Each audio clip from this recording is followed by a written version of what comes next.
Our history is like two iconic breaking ground, making history in separate ways. Now I already gave you the keys to the game, Hall of Fame, and you know the name. Reverend Seaman's been getting millions, ain't none changed, but the flow's the same.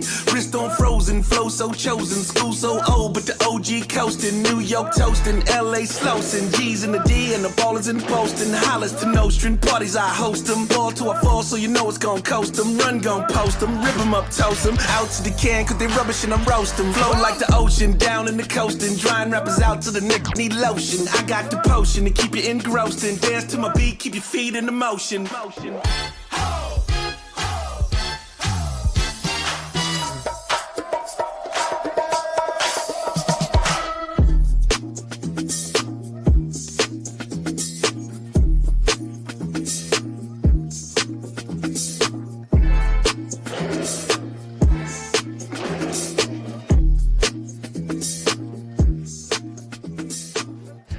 Good, everybody. Welcome to TIPI, the Interesting Partiers podcast. This is where we talk about some real interesting people, places, things, and all the stuff that is going on in this crazy world of ours. What up, dog? I'm the loudmouth Zany K. My brother is here, Big Skull. What's hood, man? What's going on, dog? Chilling. Yes, sir. Chilling like so. It's a lot going on. It's something we talk about a whole bunch of different topics. But today I think we're gonna dig into some sports stuff. You cool with that? I'm absolutely good with that, bro. I have been watching this back and forth with Stephen A. I call him Mr. Headline Pushback. Stephen A. Smith. And look, I can't really talk because mine getting back there too, man. I need some bang. Man, stop playing. Bro. Anyway, he is going back and forth with LeBron James after an incident that happened like during a game. And just to set the context, Stephen A. had just signed his new deal with ESPN. I don't know if you guys know about this or how much you follow sports or follow Stephen A., but he's their highest paid analyst. He just signed a $100 million deal over 5 years or something like that. And so he at the game celebrating, at the Lakers game celebrating, front row, floor seats. And LeBron walked up to him and said something to him. And, he wasn't smiling, right? Yeah. And he wasn't really covering his mouth. He was, sometimes they cover their mouth. He was kind of like, and he approached him like, and so Stephen A., for his part, said he wasn't going to talk about what LeBron said. But the next morning he woke up and it's all over the news. Everybody's seen it. The cameras is everywhere. You know what I'm saying? So they're not going to miss that, right? At all. And so he had to talk about it. And I guess basically what it came down to was Stephen A. was LeBron was like, hey, man, lay off my son. Lay off my shorty. Lay off Bronny, man. I can't have that. So now they've been going back and forth, and it's gotten kind of nasty and petty. That's what that's the best word I would say. It's gotten kind of petty. What are your thoughts on one, because we're both fathers, about LeBron approaching Stephen A. like that? Listen, man, this is how I feel right now. I had to scratch the upper level of my junk, because this right here almost gave me hives just thinking about that back and forth confrontation between Bron and Stephen A. Yeah. I'm not a fan completely of Stephen A's, but I can honestly say that Stephen A. wasn't doing anything malicious when he was coming at Bron, as far as like talking about his son. Right. Now, I think all of that kind of came with Bron feeling like Stephen A. was coming at him as a father. And I mean, it's justified to a degree because, I mean, realistically, you had a huge hand in your son being in the NBA. Oh, yeah. I just feel like there's a lot of, well, everybody says that there's people that could have potentially been in that position, but we really don't know that completely. Right. I mean, it's the 55th pick, you know what I'm saying? So, I mean, that's most of those guys that end up in that position, they end up overseas or in the G League, whatever the case. But even still, there was a lot of nepotism that took place with Bron and Bronny. And I'm not mad at that at one bit, but at the same time, your son is now a professional athlete. So what comes with that is criticism, critique, and there's a whole lot of other things that go along with it. Stephen A's job is to be a nuisance and to keep, pressing, putting his foot on the neck of most of these athletes, man. So for Bron to come at him in that in that way. I would have done it outside the scope if Right. it was really that serious. Me personally, if my son is in that position and he's playing pro ball on a professional level, as far as that highest level, And that's the highest level you can level right there. man, I ain't got nothing to say to you, bro. It It's is the what it Lakers. is. It's the Lakers. You know what I'm saying? Hey, man, listen. You said what you said. That's what's up. I know you was directing that towards me. If you got conflict with me, Yeah. then that's right. But I'm not gonna do it on the floor during a game, Right. you know, and make it a whole skeptical. But then, Right. you know, that shows. There's a lot of things I can say about that. You know what I'm saying? When it comes to that approach, I think that it was a little sensitive and soft. You Yeah. know, but Yeah. Yeah. it is coming from the king of floppers, so it's like, you know, I mean, that's just part of it, right? So Stephen A. wasn't wrong in my eyes. Right. I think what happened after the fact was a lot more, but Yeah, you yeah, know, they really got petty when Steven talked about it. He got a little petty, and then LeBron, like a couple of weeks later, ended up on the Pat McAfee on the show. Pat McAfee. Oh, It says Stephen A. is sitting up on the sofa in his tidy whities, so yeah, happy that LeBron is still saying his name, and and stuff like that. So yeah, it got a little petty. I would say, from Stephen A.'s point of view, I think that he's correct.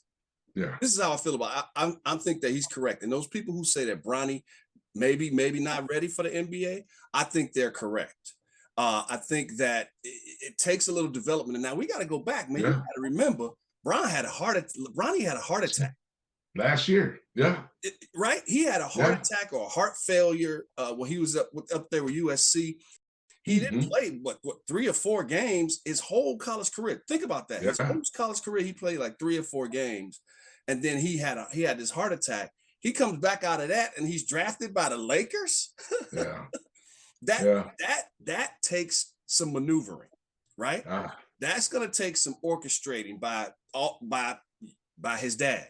Let's just keep it absolutely. 100, and that's what Steven was basically accusing him of most recently. He said LeBron orchestrates things, and he Yes. orchestrated this position to get his son where they wanted to play together.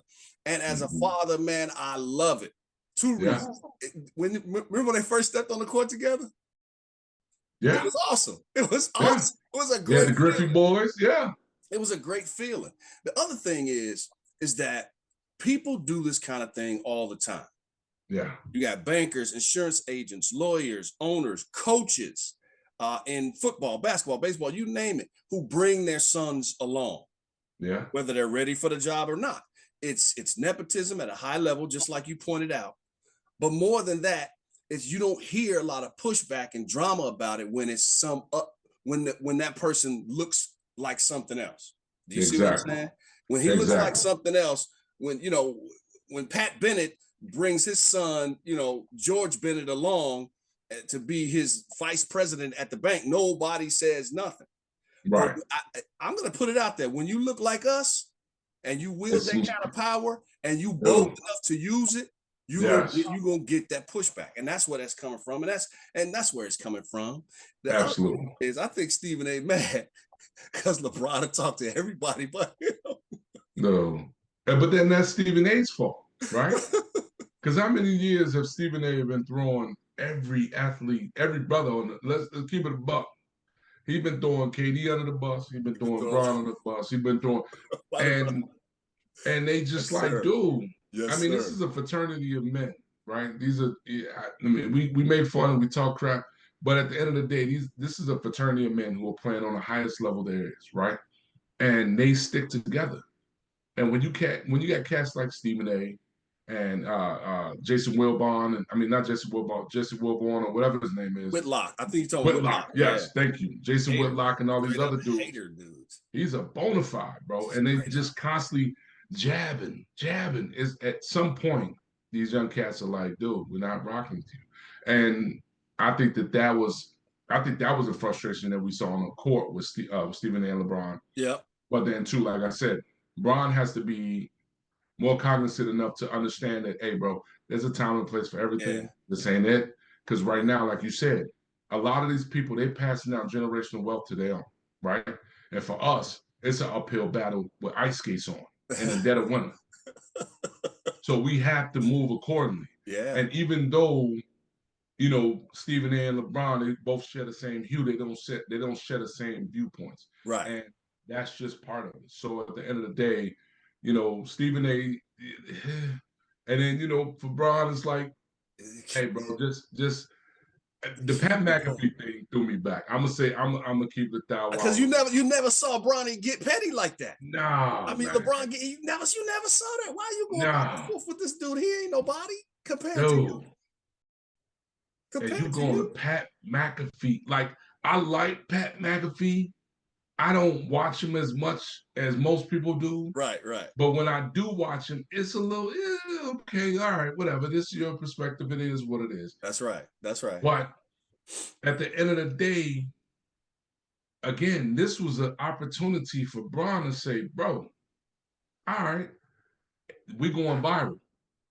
Let me sit down with you, my dude, regardless of how I feel at this point. But I think that's what Stephen A. wants. See, right. That's what he wants. And LeBron's not gonna give it to him. So he gave it to Pat McAfee, right? Bro, you could have went that's like boys, this ain't checkers. Man. Right. He playing a different form of chess. I'm gonna say that right now. And that's what Stephen A. is accusing him of. He's accusing him of orchestrating things. He knew what the reaction would be. Instead of him going to, you know, getting on with you know, he got on with old boy who's right there, Stephen A.'s network, not on TNT, not on, you know, ABC Sports, right? So, you know, I think it's going to continue. We got the playoffs coming up. Stephen A. got to do his job. LeBron got to do his job. I'm sure you're going to hear a little bit more of this and that about it, because why not, man? I mean, we talking about it makes for good. It's TIPI. The interesting part is podcast. If you like the content on the show, man, we appreciate y'all. If y'all smash that like button, hit subscribe so you won't miss a moment of the good stuff. Shout out to our sponsors. You know, we got to show love to little brother, Big Don's. This is Big Don's original and Big Don's spicy. Everybody I let try this say it's the most amazing sauce that they have ever tried. It was created by my youngest brother in his kitchen in St. Louis, and it's blowing up, y'all. Grab you a couple bottles, reasonably priced, only available right now online at BigDonsCollection.com. BigDonsCollection.com. And don't forget, they got spices, they got all sorts of stuff to add. And, you know, he got the whole thing. He's got the gambit of gear and aprons and hats and all the stuff, man, all the stuff you need when you think you're a baby chef on the grill like me. BigDonsCollection.com. I'll put it on the bottom of the screen so y'all can check it out. Make sure you hit that baby, bruh. All right, you was gonna talk. You want to talk about Ant-Man? Man, dude. Woo! Man, listen. Ant, I think Ant is my new hero. In so many different ways. And I mean that with all the utmost respect, because I ain't never seen nobody on this type tip, bro. Right. Like, dude said, listen, I got you. We had a shorter together, but guess what? I'm gonna give you all the child support up front. I'm gonna give it all. Which to me is like, that's a cold play. That, bro. Yeah. That is like, that, man. How do you? I mean, yeah. What's your perspective on Ant-Man? I think, all right, first of all, let's go back. We're talking about Anthony Edwards. Premier player in the NBA. He plays for the Minnesota Timberwolves, which, by the way, was just bought by Alex Rodriguez. You see that? A-Rod finally finalized that deal. Shout out A-Rod. Anyway, I'm a huge Timberwolves fan, lived in Minneapolis for years and years. Ant-Man was spending some time in Georgia, his hometown, met a young lady. They, you know, did their thing, the smash and grab. And now she's got a baby. He explained to her, and it came out a while ago, dog. You remember this? He explained to her he didn't want no baby. He didn't want no baby. Yeah. He's like, I don't want no baby. And I definitely don't want a baby with you. The young lady in question, her name is Aisha Howard. She also has a baby, no pun intended, by Lil Baby, the rapper. The rapper, right. Who also lives in Atlanta. So Ant-Man is like, listen, you know, it was just one of those things, one of those nights. You know, I put that raw meat on it, and now listen, I'm going to give you some money. I want you to take care of this. And, the A word, you know what I'm talking about. How people who don't want babies take care of it. And she took $100,000 from him. And then not only did she not get the procedure done, depending on how you feel about that, but she moved to LA and stayed there to have the baby. Now, why is that significant? Because LA has different child support laws than Georgia. Yes. When you have a baby in LA and you got somebody on the hook for child support, you're looking at quadruple the amount of money that he is going to have to pay out for child support. Absolutely. And so she was, there go that word again, she's strategic.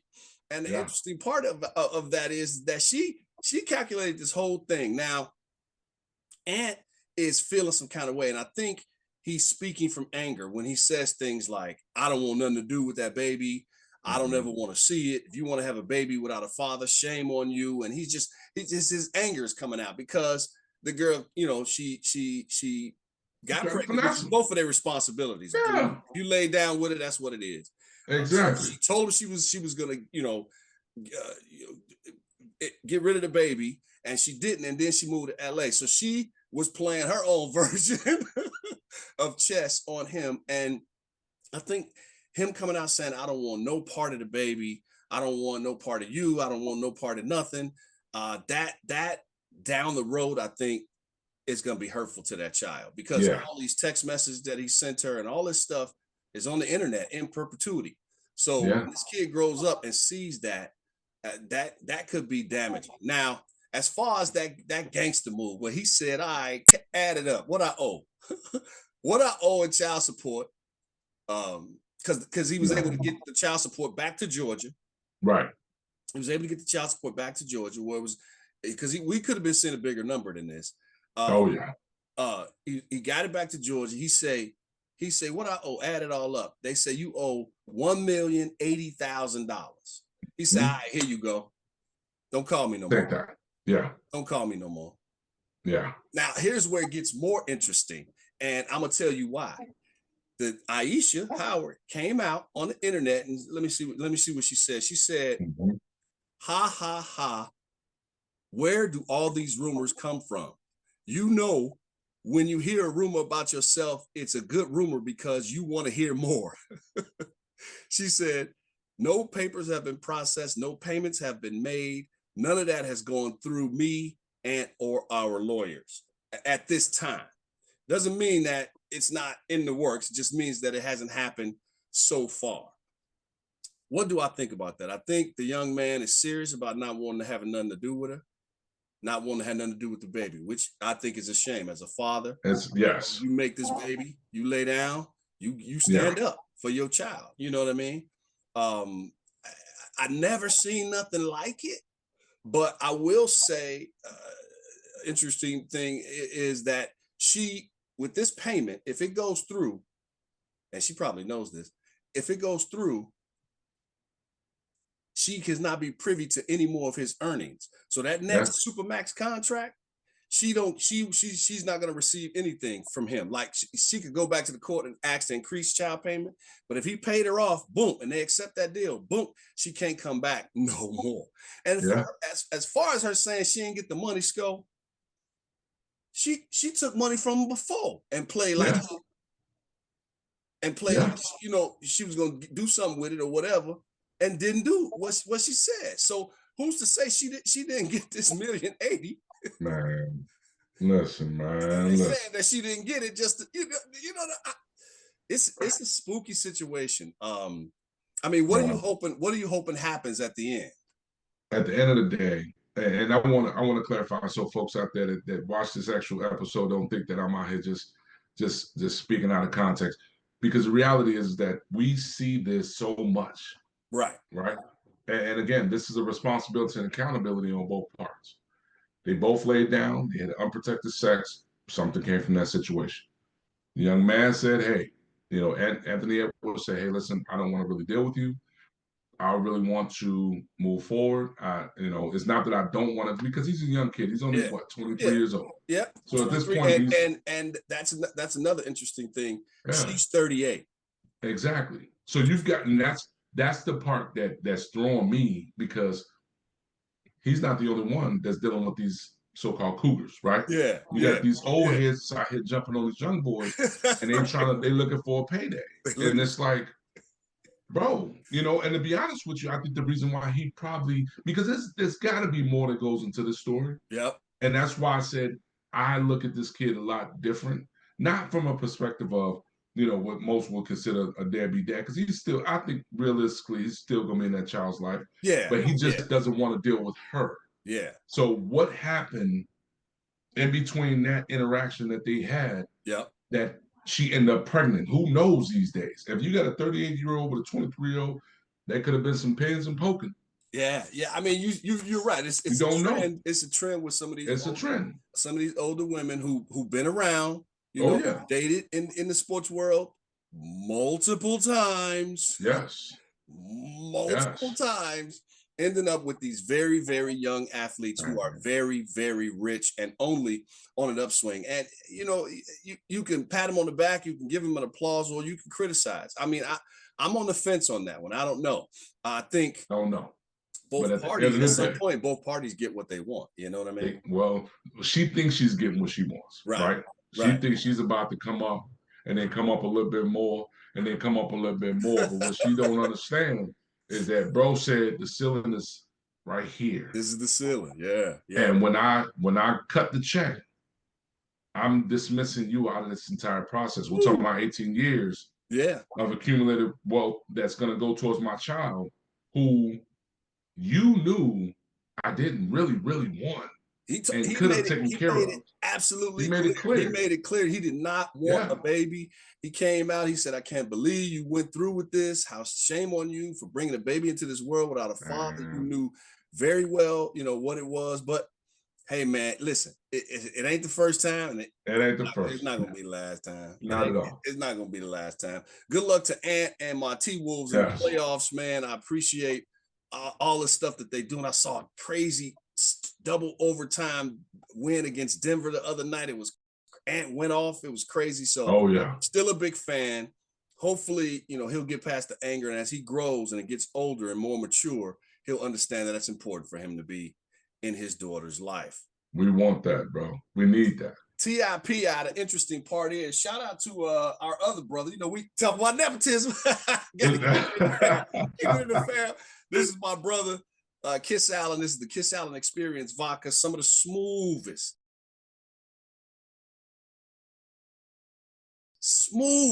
you ever had. You got to try it.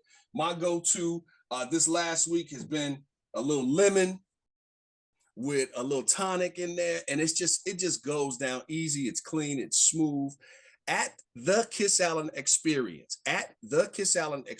on all social media, you'll be pointed in a direction where you can order yours. Again, only available online right now, because that's how we're doing it. So we appreciate them.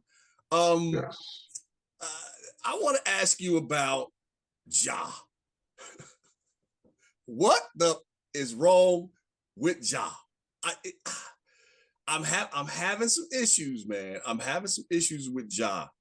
Of course, I'm talking about Memphis Grizzlies superstar NBA player Ja Morant.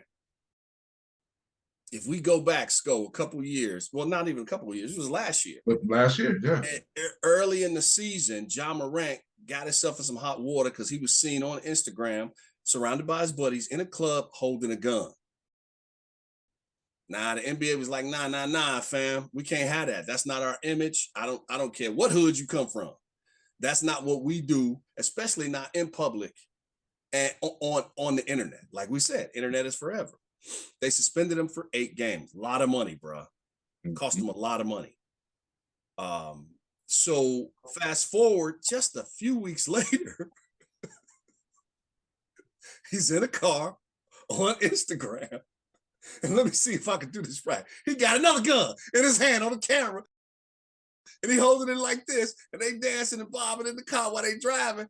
And the league was like, dude, what we just tell you?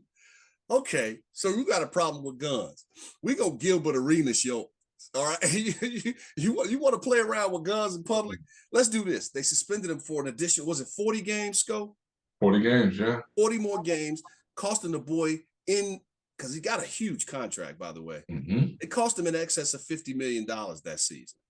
So, I mean, if my mama say, don't do that, or my daddy say, don't do that no more, I might look around when they ain't looking and try to do it again. But if they say, don't do that no more, and by the way, you ain't getting your allowance for 6 months, I ain't gonna do it no more. Man. I'm gonna chill out because I need my paper. Fast forward this season, Grizzlies are going through a tough time. They fired their coach, Sko. They got a guy on the sidelines who's never been on the NBA sideline before, not even as an assistant. They lost some key players in the offseason. They're kind of floundering in 6-7. They're looking at a play-in spot for the playoffs. So this is really not a time to be a distraction to your team. And Ja Morant goes and does it again. Sko, what's wrong with him? Ouch. I mean, to be honest with you, what's wrong with all of them? I mean, if you really think about it, bro, okay, so that people truly understand this, he made a gun reference. He did a gun gesture. A gun gesture towards the opposing team. Yeah, this is when they played what's that West Coast team? The Golden State Warriors. Golden State. Buddy Hield, who plays for Golden State, kind of started it. He did like this to Ja. And then Ja was like, mine bigger. Now this is all on the court. You see Draymond snitch? Quick, because he quick to do that. You know. Draymond snitch. You see he doing some gun gestures. But the reality of it is that this is something so that people understand, not that it's something that he should be doing, but this is something that he has been doing. Yeah. Since he came into the league. So have other players. You see that? You see this thing when they hit a 3-point shot. I think it's like it's more one of those things when they hit a 3-point shot.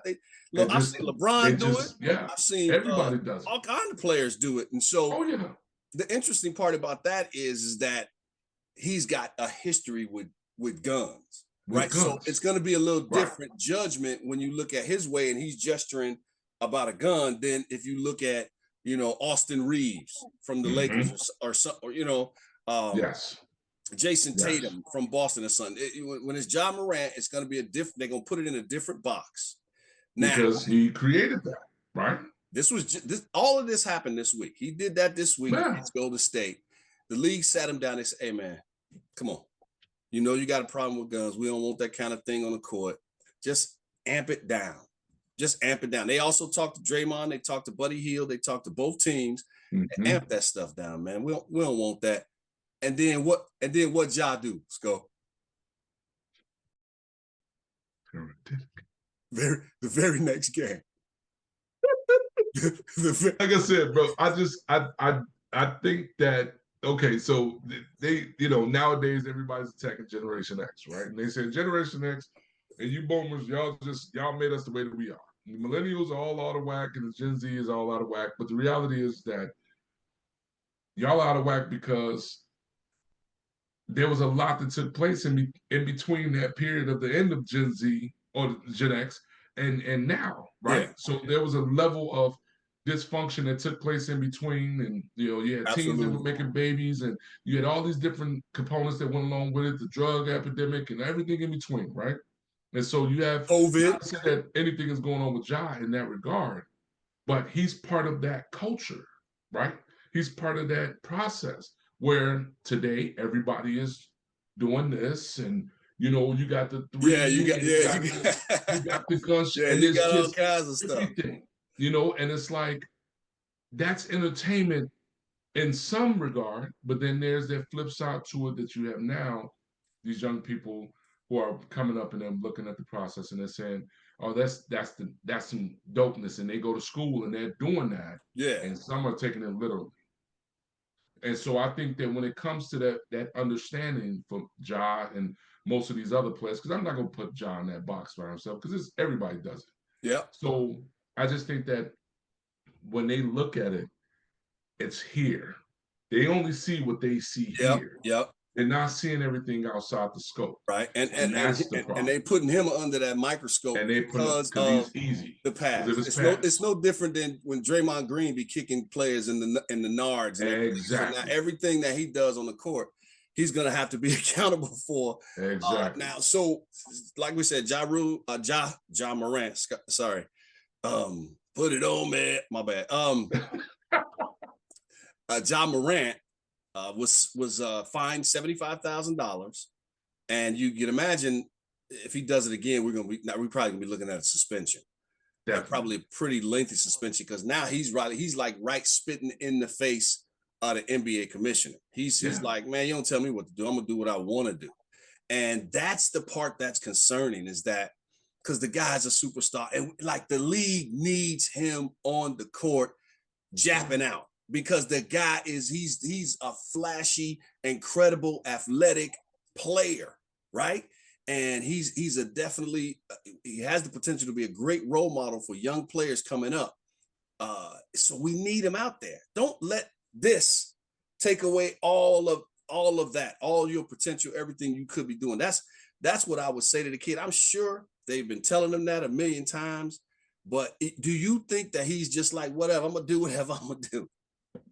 I think it starts, and a lot of people might take this wrong, and I really don't give a shit. But the reality is that it starts at home. Yeah.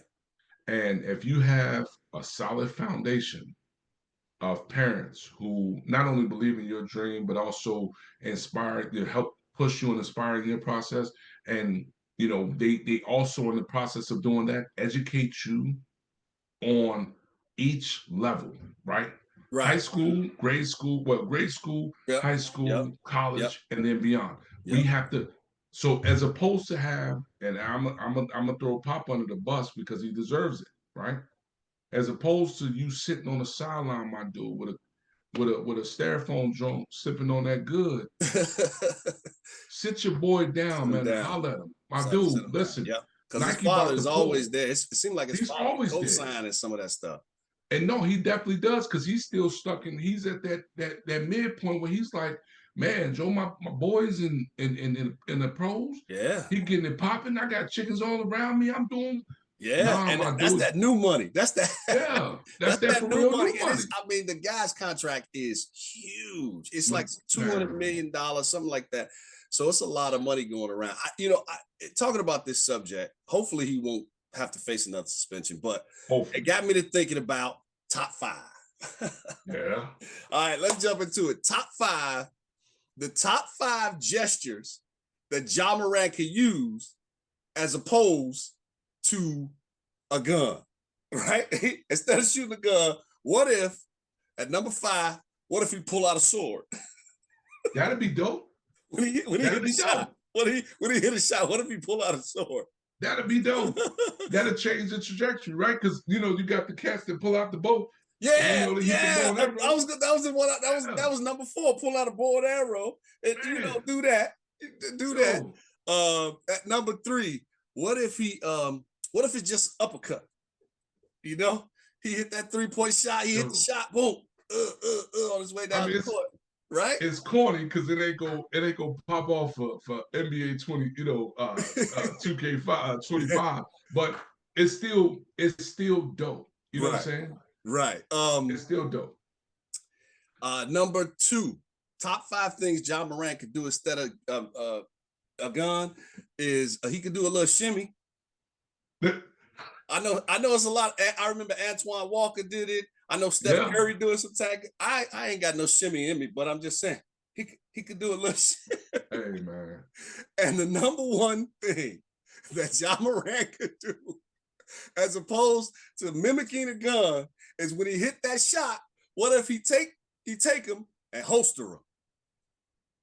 That'd be dope. And holster him. Instead of pulling him out, put him away. You know who did that initially, right? Ooh. Joakim Noah. Okay. And Joakim, because he used to do the gun thing. Okay. And the league came to him and said, hey, man, you're in Chicago. This is, at the time, the murder rate was increasing off the charts. And they said, we need you to kind of hold that down and parlay that situation. So Joe Kim said, all right, bet. As opposed to doing that, he hosted that piece. And you know that was like one of the biggest, like I think one of the big, because it's all about marketing, right? It's all about now taking this process and elevating it to the games and all these other things. And I think when kids saw that, just as well as, marketing people in the whole nine, they said, okay. And they built that process into the game, and the game took off. That's what's up. I think That's what's up. So John needs to figure out something. Get it together. Get it together, Josh. A lot of money on the line, player. All right, that's it for this episode of TIPI.